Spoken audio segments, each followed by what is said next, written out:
Discovering a journal concealed in a brick at a deserted psychiatric hospital, terrifying creepypasta tale, YouTube, English.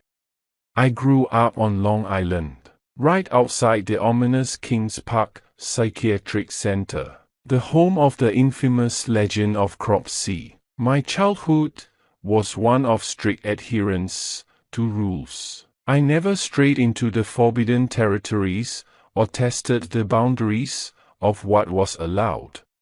However, my recent return home after college graduation brought a wave of curiosity and a dash of rebellion. The weight of my past struggles with anxiety and depression still clung to me, despite the medication that supposedly kept them in check.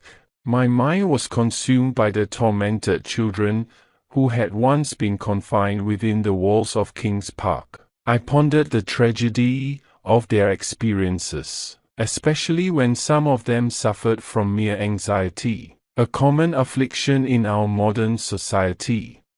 The realization of my own fortunate circumstances haunted me. If I had been born just a few decades earlier and in the same vicinity, who knows what horrors could have befallen me? Fueled by this newfound self-awareness, I decided to defy my lifelong obedience to rules. I was determined to confront Kings Park and see for myself the haunting remnants of its past.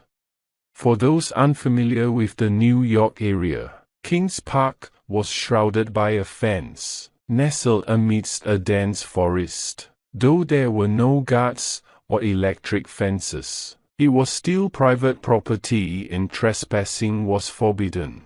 Despite this, my high school peers often ventured inside. I, however, was held back by my fear of the legends, particularly the infamous Cropsey.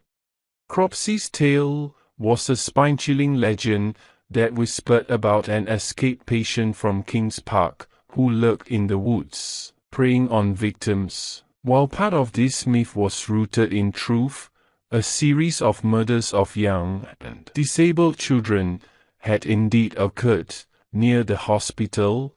The culprit was not an escaped patient, but rather a former staff member who had taken refuge beneath the institution's tunnels. Despite my reservations, my perspective shifted after my college experience, coupled with my diagnosis and medication. Although my issues were not as severe, a newfound sense of camaraderie with past patients and a responsibility to their stories propelled me. One evening, I found myself headed toward Kings Park with a flashlight, backpack, and a newfound rebellious streak. Climbing through an open window, I entered the decaying heart of the former psychiatric center. The building loomed vast and ominous, with its 15 floors ascending straight into the darkness. Encountering graffiti-covered walls, rusted bed frames, and remnants of shattered doors, I was hit with an eerie chill that sent shivers down my spine. An inexplicable draw led me to the 3rd floor. There was nothing remarkable about it, just a corridor adjacent to a communal bathroom. Nevertheless, a magnetic force compelled me to explore, leading me to discover a hidden crevice in the exposed brick wall. Within it lay a small, weathered diary crafted from loose-leaf paper, its fragile pages whispering untold stories. Back at home, after a cleansing shower to rid myself of the hospital's lingering atmosphere, I eagerly opened the diary. Its contents revealed the harrowing experiences of a young girl named Florence Blackwell, a patient at Kings Park in 1918. Her entries painted a grim picture of her days within the hospital's walls.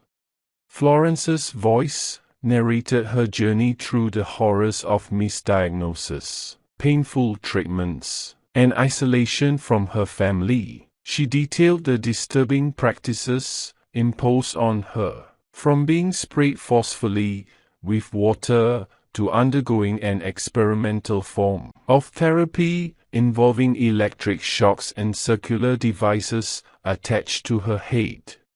As I read on, the diary took an even darker turn. Florence's writing grew erratic and fear-laden, describing the sinister intentions of a certain Dr. Freeman. He aimed to perform lobotomies on patients, including Florence, under the guise of helping them. The realization struck me like a bolt of lightning.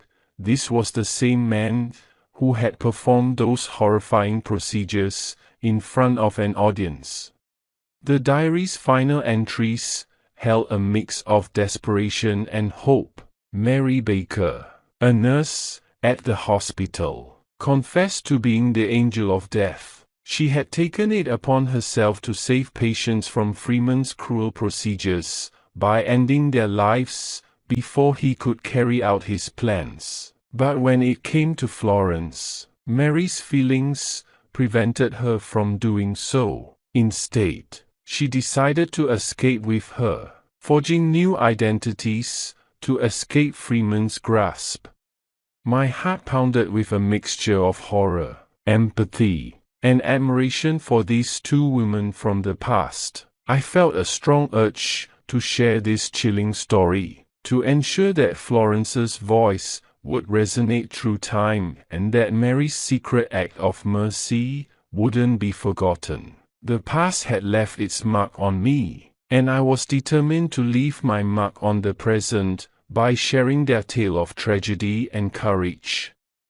July 1918. I can't believe it's been over a month since we left that dreadful place. Mary and I have been on the run, hiding in abandoned buildings and forests. We've been living hand to mouth, scavenging for food and trying to stay out of sight. Mary has been taking care of me like a guardian angel, just as she did for the other patients. She's taught me how to survive, how to find food and shelter, and how to blend in so that no one notices us. She's also been teaching me to read and write better, so that I can record our journey just like I used to in my diary. She says that someday someone might find our story, and we'll be remembered for the truth we've uncovered. Mary doesn't talk much about what happened back at Kings Park. She says that the past is behind us now, and all we can do is focus on our future. But I know that she carries the weight of what she did, the lives she took to spare them from a worse fate. She's haunted by the decisions she made, but she still keeps moving forward.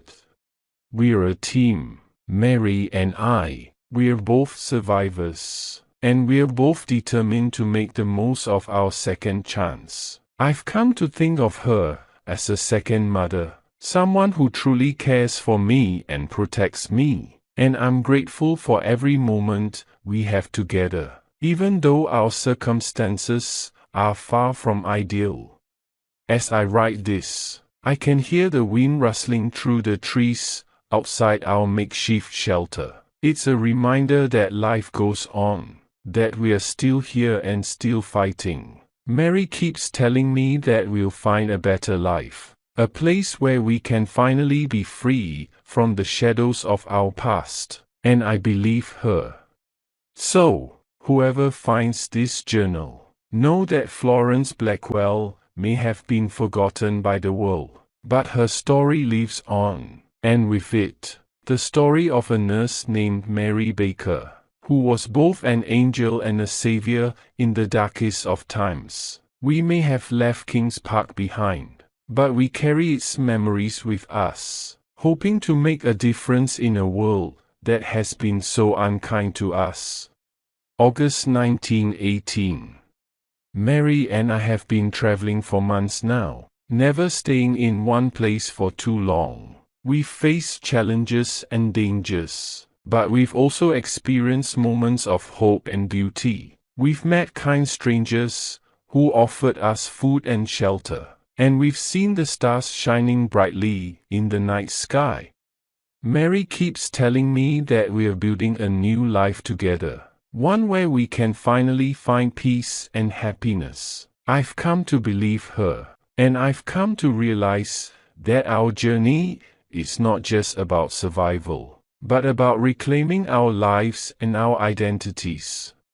We've reached a small village now, where we've decided to settle for a while. Mary found work as a nurse, and I help out around the village in any way I can. People here are kind and accepting, and for the first time in a long while, I feel like I belong.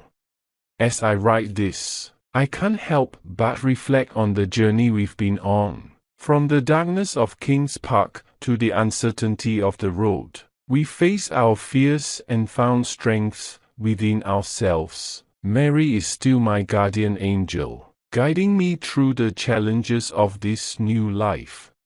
So, to whoever finds this journal, know that Florence Blackwell and Mary Baker are survivors. We faced the demons of our past and carved a path toward a better future. Our story may be one of pain and hardship, but it's also a story of resilience and hope. And as I look ahead, I'm filled with a sense of optimism that we can truly overcome anything as long as we have each other. Our journey continues, and I can't wait to see where life takes us next.